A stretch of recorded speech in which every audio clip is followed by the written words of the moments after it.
जब भी हम इलेक्शन वर्ड सुनते हैं हम सबके दिमाग में अलग अलग ख्याल आते हैं। कोई इसे जोड़ता है राइट टू वोट से, जो कि एक संवैधानिक देश में, एक लोकतांत्रिक देश में सबसे इंपॉर्टेंट राइट माना जाता है। कोई इसे जोड़ता है सरकार की जवाबदेही के साथ कि गवर्नमेंट की अकाउंटेबिलिटी क्या होती है और किस तरह से हम गवर्नमेंट को अकाउंटेबल बना सकते हैं। कोई इसे जोड़ता है पॉलिटिकल पार्टीज के साथ या उनके साथ जुड़ी हुई आइडियोलॉजीज के साथ। कोई इसे एक त्योहार की तरह देखता है, कोई इसे एक इकोनॉमिक सेंस में बिजनेस की तरह देखता है, क्योंकि इसमें एक्सपेंडिचर भी होता है, उसमें लोगों के घर भी चलते हैं और उसमें इकोनॉमी भी फंक्शन होती है। पर इन सबसे इंपॉर्टेंट एक चीज़ है कि एक लोकतांत्रिक देश में, एक कॉन्स्टिट्यूशनल डेमोक्रेसी में सबसे इंपॉर्टेंट इलेक्शंस क्या बनाता है। सबसे इंपॉर्टेंट इलेक्शंस दो चीज़ों के ऊपर फोकस करता है। पहला, एक एक्टिव सिटीजन, दूसरा एक डेमोक्रेटिक कंट्री।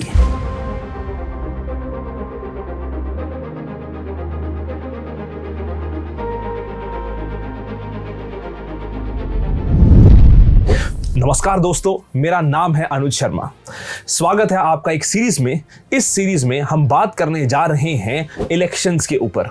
हम बात करेंगे कि भारत में पहले इलेक्शंस कब हुए, भारत में पहले इलेक्शंस हुए कैसे, इलेक्शंस होते क्या हैं, और सबसे बड़ी बात क्या है कि ये सीरीज जो है ये कवर करेगी भारत में अब तक जितने इलेक्शंस हुए हैं उनको।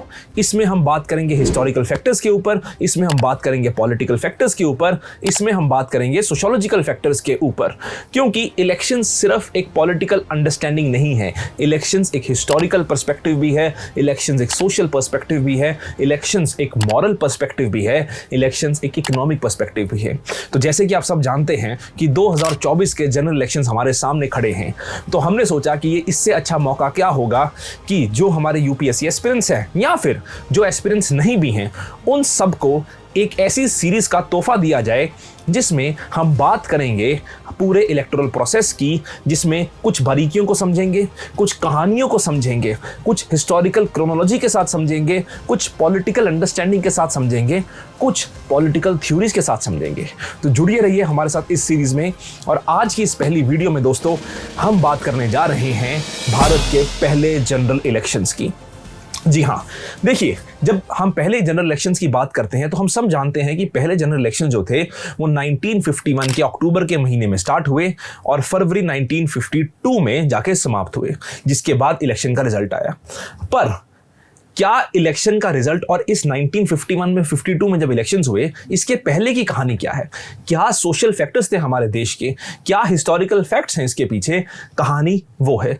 तो आइए बात करते हैं उस कहानी की कि ये कहानी क्या है और समझते हैं इसको कुछ एनेक्डोट्स के साथ और समझते हैं इसको कुछ हिस्टोरिकल पॉलिटिकल अंडरस्टैंडिंग के साथ। तो दोस्तों, जब भारत आज़ाद हुआ 15 अगस्त 1947 में, तो उस समय के ऊपर पूरी दुनिया की नज़र भारत के ऊपर थी, क्योंकि भारत एक बहुत बड़ा देश था, पार्टीशन भी हमारे देश की चल रही थी। तो दुनिया को ये लग रहा था कि जो ये देश बना है और ये बात कर रहा है एक डेमोक्रेसी बनाने की, ये बात कर रहा है एक इलेक्टोरल स्ट्रक्चर को खड़ा करने की, तो क्या ये देश जो अभी अभी आज़ाद हुआ है, जो एक गरीब देश है, जिसमें लिटरेसी लेवल मात्र 14% से भी कम थी, तो क्या ये देश जिसमें इतने कम लिटरेट लोग हैं, जिसमें गरीबी इतनी ज़्यादा है, जो रिलीजियस डिसहार्मनी या कम्युनल टेंशन से गुजर रहा है, क्या ये देश इलेक्शन कंडक्ट करवा पाएगा?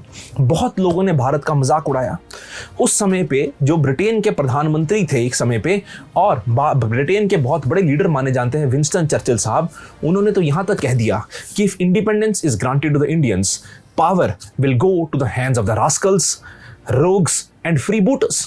और उन्होंने कहा कि हाउ हम सब देखते हैं कि इलेक्शंस का और डेमोक्रेसी का क्या तमाशा बनाता है ये देश।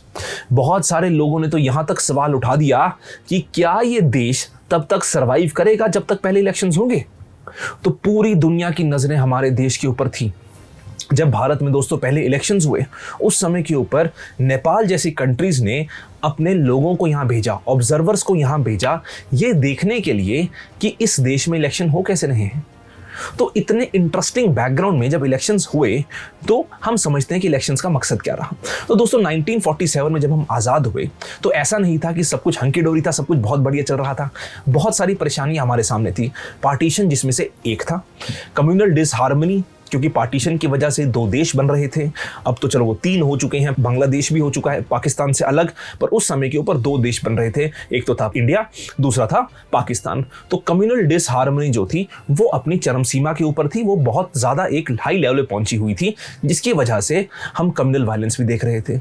उस तरफ फिर हमने संविधान लिखना भी शुरू कर दिया। तो जब हमने कॉन्स्टिट्यूशनल लिखना शुरू किया तो उस कॉन्स्टिट्यूएंट असेंबली में भी बहुत सारी दिक्कतें आई कि इलेक्शंस होंगे कैसे, संविधान लिखा कैसे जाएगा। तो जब इलेक्शंस की बात आई तो हमने ये कहा कि किस तरह की डेमोक्रेसी हमारे देश में होगी।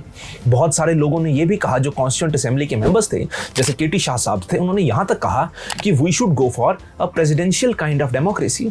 पर कुछ लोग जो थे जैसे कि पंडित नेहरू हो गए, बाबा साहेब हो गए, ये लोग जो थे ये ज्यादातर फेवर थे पार्लियामेंट्री फॉर्म ऑफ डेमोक्रेसी को लेके। तो इन दोनों धड़ों के बीच में बहुत ज्यादा आर्ग्यूमेंट्स, काउंटर आर्ग्यूमेंट्स हुए। कॉन्स्टिट्यूएंट असेंबली की हमारी खास बात यही थी कि वो एक आइडिया हमारे देश में एस्टेब्लिश करना चाहती थी। वो आइडिया था आइडिया ऑफ डेमोक्रेसी, कि आपके डिफरेंट ओपिनियंस हो सकते हैं, आपके डिस्टिंक्ट ओपिनियंस हो सकते हैं, पर इस देश में जिसमें इतनी डाइवर्सिटी है, उस देश में डिफरेंट ओपिनियंस के लोग भी साथ बैठ के बात कर सकते हैं। आपके डिफरेंट ओपिनियंस को सुना जाएगा। तो कॉन्स्टिट्यूएंट असेंबली ने इस चीज़ को बखूबी समझा और उन्होंने अलग अलग ओपिनियंस को केटर करने की कोशिश करी। अल्टीमेटली कॉन्स्टिट्यूएंट असेंबली में ये डिसाइड हुआ कि हमारे देश में पार्लियामेंट्री फॉर्म ऑफ डेमोक्रेसी का स्ट्रक्चर जो है चलाया जाएगा। तो उसी कॉन्टेक्स्ट में आज हमारे देश में हमारा जो लोकसभा है, जिसके इलेक्शंस अभी आने वाले हैं, और जो स्टेट लेजिस्लेटिव असेंबलीज हैं, इन सब में डायरेक्ट इलेक्शंस का प्रोसीजर जो था अडॉप्ट किया गया। डायरेक्ट इलेक्शंस का प्रोसीजर जब अडॉप्ट किया गया तो उसमें यह कहा गया कि जो लोग हैं वो वोट डालेंगे। अब दोस्तों यहाँ पे एक और बात बता दूं कि ऐसा नहीं था कि इंडिपेंडेंस के बाद ही पहली बार भारत में डायरेक्ट इलेक्शन स्टार्ट करे गए। भारत में डायरेक्ट इलेक्शंस ब्रिटिशर्स के द्वारा स्टार्ट किए गए थे 1919 के गवर्नमेंट ऑफ इंडिया एक्ट के द्वारा। जब उस एक्ट में ये स्टार्ट किए गए थे और बाद में भी भारत में इलेक्शंस हुए प्री इंडिपेंडेंस एरा में, तो हर आदमी को वोट डालने का अधिकार नहीं था। बहुत मिनिमलिस्टिक लोग थे, बहुत कम परसेंटेज ऑफ पॉपुलेशन थी। ये कहा जाता है कि वो पॉपुलेशन जो थी वो कुछ अप्रॉक्सीमेटली 4 से 5% के आसपास की पॉपुलेशन थी जिनके पास वोट डालने का अधिकार था। क्योंकि उसमें जब वोट डालने की बात आई तो ब्रिटिशर्स ने यूनिवर्सल एडल्ट फ्रेंचाइज को इंट्रोड्यूस नहीं किया। ब्रिटिशर्स ने कहा था कि वही आदमी वोट डाल सकता है जिसके पास कुछ प्रॉपर्टी हो, जिसके पास कुछ टैक्सेशन कुछ देता हो, या फिर एक मिनिमल एजुकेशन क्राइटेरिया रखा। पर जब हमने संविधान बनाया तो उसमें हमने इंट्रोड्यूस किया the concept of universal adult franchise. अब पूरी दुनिया इस बात को लेकर हैरान थी कि जिस देश में मात्र 14% के आसपास लिटरेसी लेवल है, क्या वो देश यूनिवर्सल एडल्ट फ्रेंचाइज को अडॉप्ट कर पाएगा? क्योंकि इसके लिए बहुत सारे डिफरेंट आर्गुमेंट सामने रखे गए। क्योंकि यूनिवर्सल एडल्ट फ्रेंचाइज का मतलब क्या है कि हर आदमी जो एक लीगल एज अटेन कर चुका है, जब संविधान ओरिजिनल लिखा गया था उस समय के ऊपर इस एज को 21 रखा गया था कि 21 साल से ऊपर का हर आदमी जो कि एक रजिस्टर्ड वोटर है, वो आदमी वोट डाल सकता है। आज जैसे कि आप जानते हैं कि 18 साल की वो उम्र है, पर उस समय 21 साल की एज को रखा गया था। अब इसको कहा जाता है यूनिवर्सल एडल्ट फ्रेंचाइज। तो इसमें कुछ आर्ग्यूमेंट्स रखे, क्योंकि पहली चीज जो इसको कंसर्न करती थी, या इसमें कंसर्न था कि it was such a mammoth task कि इतने ज्यादा वोटर हैं, क्योंकि इतनी बड़ी पॉपुलेशन थी, इतने ज्यादा वोटर्स की लिस्ट बनाना कितना डिफिकल्ट है। दूसरी बात आई कि किस तरह लोगों को समझाओगे कि वोट कैसे डालें। इलिटरेट लोग हैं, पॉपुलेशन कम पढ़ी लिखी है, कैसे उनको समझाओगे कि वोट किस तरह डालें? तो ये 2 आर्ग्यूमेंट्स दिए गए in context of universal adult suffrage.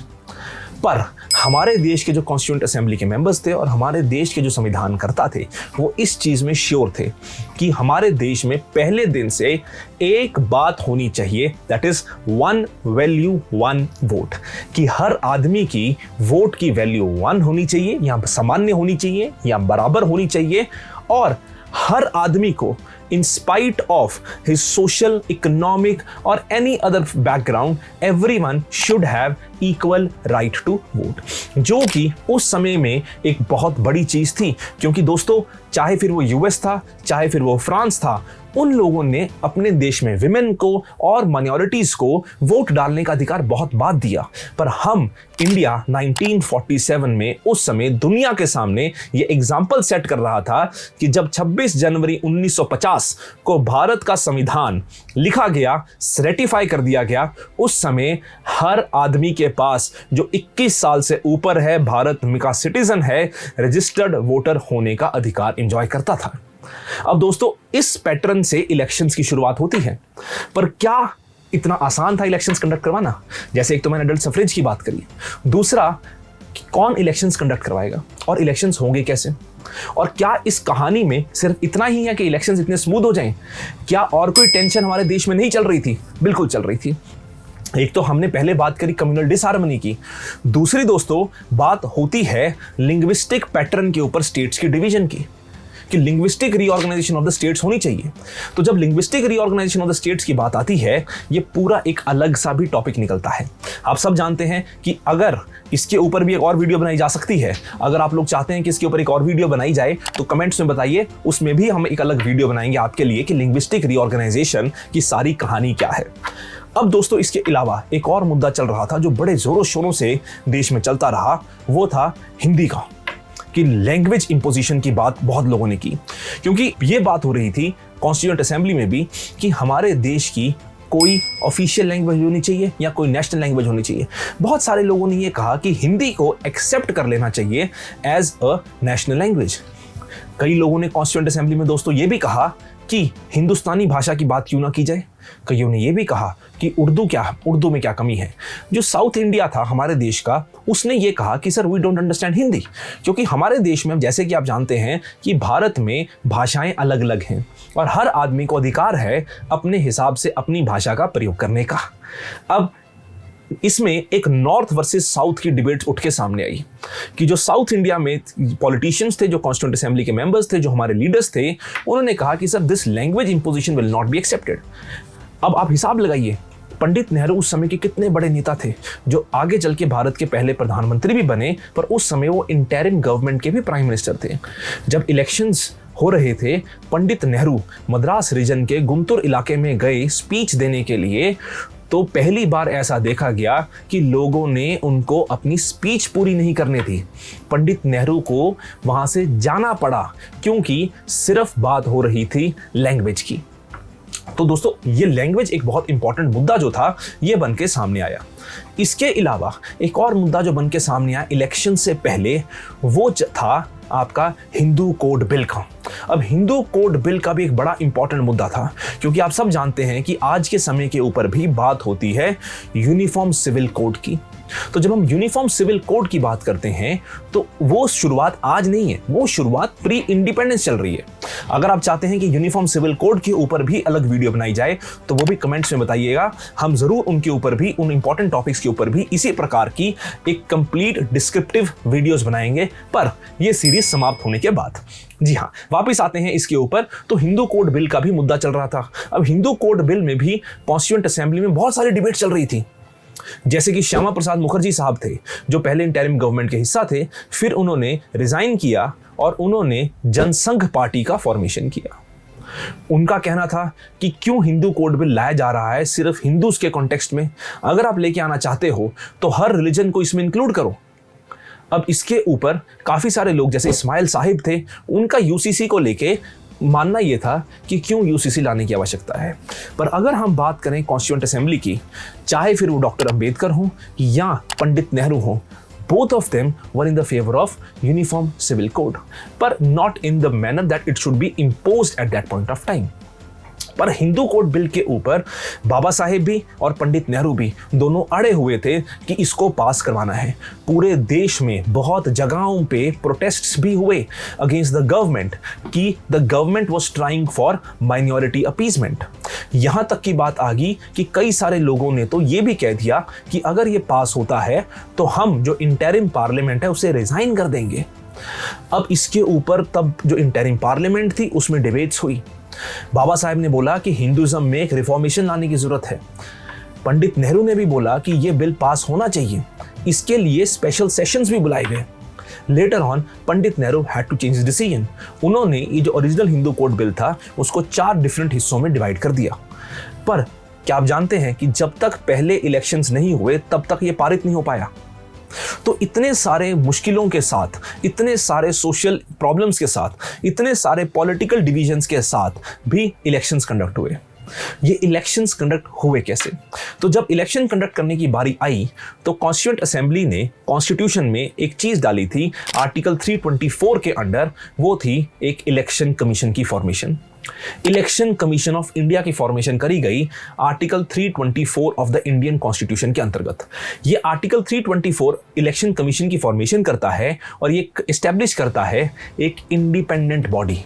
वो इंडिपेंडेंट बॉडी जो अपने आप में किसी के ऑर्डर्स नहीं लेगी और उसकी पूरी रिस्पॉन्सिबिलिटी है कि इलेक्टोरल रोल्स को बनाना, कंडक्ट ऑफ इलेक्शन करवाना, इलेक्शन की शेड्यूलिंग करवाना, इलेक्शंस का रिजल्ट डिक्लेयर करना। ये सारी रिस्पॉन्सिबिलिटी जो है ये किसकी थी? ये दी गई इलेक्शन कमीशन ऑफ इंडिया का।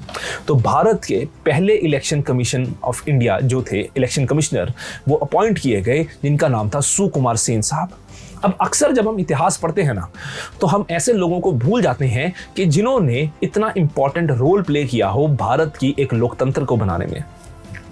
रामचंद्र गुहा साहब सुकुमार सेन के बारे लिखते हुए अपनी किताब में कहते हैं कि he is an unsung hero of Indian elections, he is an unsung hero of Indian democracy. क्योंकि जो आज जिस इलेक्शन कमीशन को हम फ्री एंड फेयर मानते हैं, बहुत लोग सवाल उठाते हैं, पर हम जानते हैं कि इलेक्शन कमीशन किस तरह काम करता है। बहुत सारे लोग इलेक्शन कमीशन की ये बात करते हैं कि आज जो इलेक्शन कमीशन एस्टेब्लिश हुआ है, जो free and fair elections conduct करवाता है, वो इलेक्शन कमीशन की शुरुआत कहाँ हुई, वो इलेक्शन कमीशन की नींव कैसे रखी गई कि इतना मैग्निमस टास्क, इतना बड़ा टास्क इस इलेक्शन कमीशन ने पूरा कैसे किया। तो दोस्तों, सुकुमार सेन साहब ने जब election commission chief election commissioner का दर्जा संभाला, he was an ICS officer appointed during the time of the Britishers. तो अब हुआ क्या कि सबसे पहला टास्क तो ये आया कि इलेक्टोरल रोल बनाया जाए। अब इलेक्टोरल रोल बनाना आप सब जानते हैं कि डिफिकल्ट है, क्योंकि पहली बार इतने बड़े देश में इलेक्शंस होने जा रहे हैं, दुनिया की नजरें हैं, लोग चाहते हैं कि ये सक्सेसफुल ना हो, उस समय के बावजूद भी इलेक्शंस कंडक्ट करवाना है। तो लोगों की ड्यूटी लगाई गई कि आप घर घर जाओ और वहां से लोगों का नाम लिखो, एक प्रॉपर इलेक्टोरल रोल बनाओ। अब जब ये इलेक्टोरल रोल बनाने की बात आई ना, इसमें भी बहुत सारी परेशानियां फेस करनी पड़ी, specially in context of women. क्योंकि अब सब जानते हैं कि जब हम बात करें वुमेन की, तो वुमेन बहुत बार अगर किसी को अपनी इंट्रोडक्शन देती थी उस समय के ऊपर, तो वो अपना नाम नहीं बताती थी। They used to call themselves in relation to someone, कि for example I am A's mother, B's wife और सीज डॉटर, कि अपने नाम से नहीं, या तो उनकी आइडेंटिटी उनके हस्बैंड के नाम से, या उनके बेटे के नाम से, या उनके फादर के नाम से निकलती थी।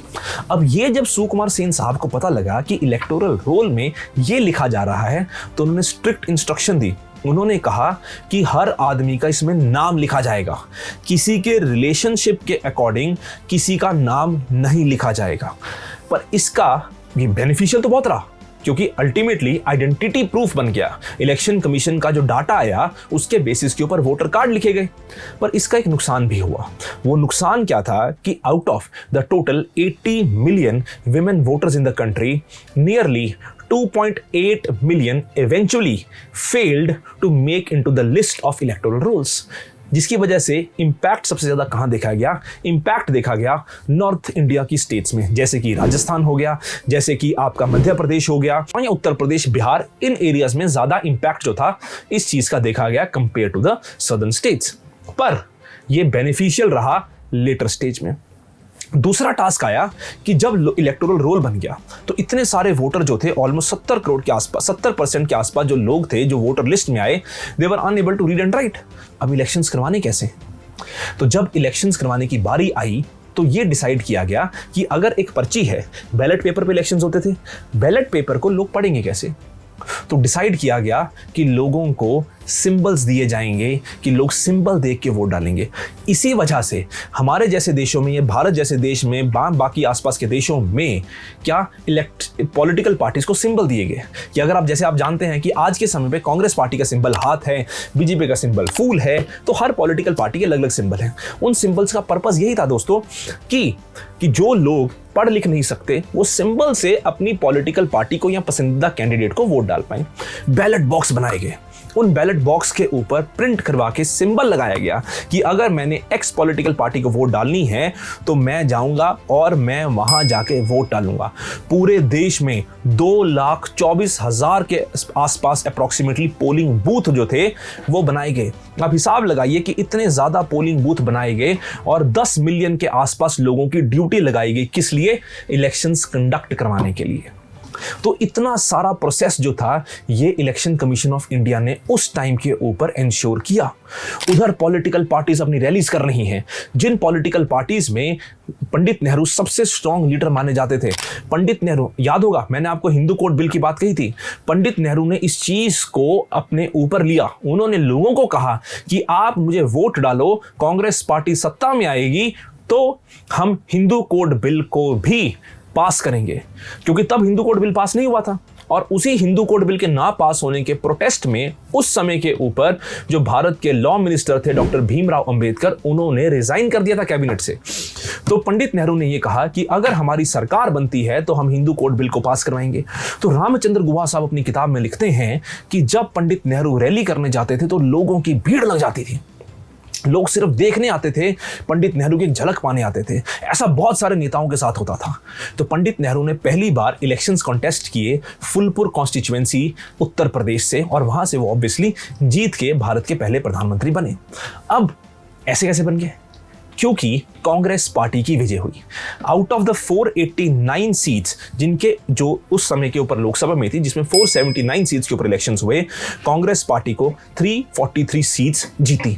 उनको 343 सीट्स मिली, which is a brute majority. आप जानते हैं, जैसे हमने पहले हिंदी बात की थी ना, हिंदी वर्सेस लैंग्वेज इंपोजिशन की, out of the southern states around 145 seats were there and Congress party could only win 43 seats।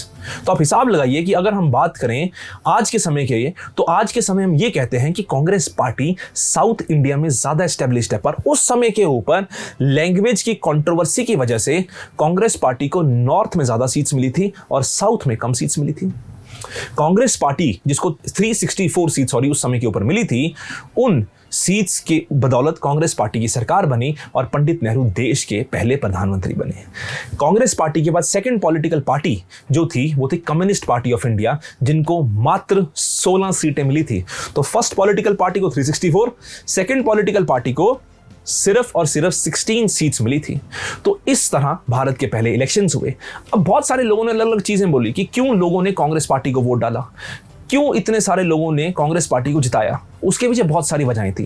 अगर हम सोशल फैक्टर्स की बात करें और लोगों के इलेक्टोरल बिहेवियर की बात करें, तो उस सोशल फैक्टर और उस इलेक्टोरल बिहेवियर को हम समझते हुए ये समझ सकते हैं कि कांग्रेस पार्टी जो उस समय थी देश की सबसे बड़ी पॉलिटिकल पार्टी थी और उनका एक बहुत इंपॉर्टेंट योगदान था इंडियन नेशनल मूवमेंट में। तो उस इंडियन नेशनल मूवमेंट की लेगेसी को कैरी फॉरवर्ड करते हुए कांग्रेस पार्टी को इतनी सपोर्ट मिली। पंडित नेहरू सबसे बड़े नेता थे, सबसे करिज्मेटिक लीडर थे, तो उस करिश्मा से लोग अट्रैक्ट हुए। जो इंडियन नेशनल कांग्रेस के काम थे उससे लोग अट्रैक्ट हुए। तो एक रीजन तो हो गया कि कांग्रेस पार्टी की जो इंडियन नेशनल मूवमेंट की लेगेसी थी। दूसरा रीजन हो गया पंडित नेहरू का करिश्मा और कांग्रेस पार्टी पे लोगों का भरोसा। तीसरा रीजन था कि कांग्रेस पार्टी जो थी उसको उस समय के ऊपर यह कहा जाता था कि वो एक रेनबो कोएलिशन है, वो एक आइडियोलॉजिकल पार्टी नहीं थी। उसमें हर आइडियोलॉजी के लोग जो थे वो थे, चाहे फिर वो लिबरल्स हों, चाहे फिर वो सोशलिस्ट हों, चाहे फिर वो मार्क्सिस्ट हों, चाहे फिर वो सब आल्टर्न हो। तो हर तरह के लोग इस कांग्रेस पार्टी में हिस्सेदार थे और कोई और पॉलिटिकल पार्टी इतनी बड़ी नहीं थी, क्योंकि चाहे फिर वो कम्युनिस्ट पार्टी थी या फिर जनसंघ थी जिसको आरएसएस की बैकिंग थी या और भी जितनी पॉलिटिकल पार्टीज थी, उन्होंने कहीं ना कहीं इंडियन नेशनल मूवमेंट में कांग्रेस का साथ नहीं दिया था और ब्रिटिशर्स के साथ खड़े हुए थे, जिसकी वजह से लोगों का भरोसा कांग्रेस पार्टी के ऊपर ज्यादा था compare to any political party. अब इसी वजह से 1952 में जब इलेक्शन का रिजल्ट आया तो कांग्रेस पार्टी विजयी हुई और पंडित नेहरू देश के पहले प्रधानमंत्री बने फर्स्ट जनरल इलेक्शंस में। अब पंडित नेहरू का जो टेन्योर था वो आज तक के इतिहास में अभी तक प्रेजेंट में ये माना जाता है कि भारत के लॉन्गेस्ट सर्विंग प्राइम मिनिस्टर जो हैं वो पंडित नेहरू रहे हैं। तो दोस्तों ये थी कहानी भारत की इंडिपेंडेंस से लेके भारत के पहले जनरल इलेक्शंस तक की। अगर आपको ये सीरीज पसंद आई तो प्लीज़ कमेंट करके बताइएगा, इसको लाइक कीजिए, हमारे चैनल को सब्सक्राइब कीजिए और अपने दोस्तों के साथ, अपने परिवारजनों के साथ इस सीरीज को शेयर कीजिए, क्योंकि इलेक्शंस आ रहे हैं। हमें पता होना चाहिए कि इस इलेक्शन से पहले भी कि हमारे देश के इलेक्शंस का इतिहास क्या है, क्या क्या फैक्टर्स हैं जिसकी वजह से इलेक्शंस होते हैं। और आने वाले दिनों में इस सीरीज को हम कंप्लीट करेंगे और इस जनरल इलेक्शंस 2024 के जनरल इलेक्शंस के रिजल्ट से पहले पूरे इलेक्शंस को हम कवर करके आपके सामने सीरीज को प्रस्तुत करेंगे। तो मेरा नाम है Anuj Sharma. Thank you very much. All the best.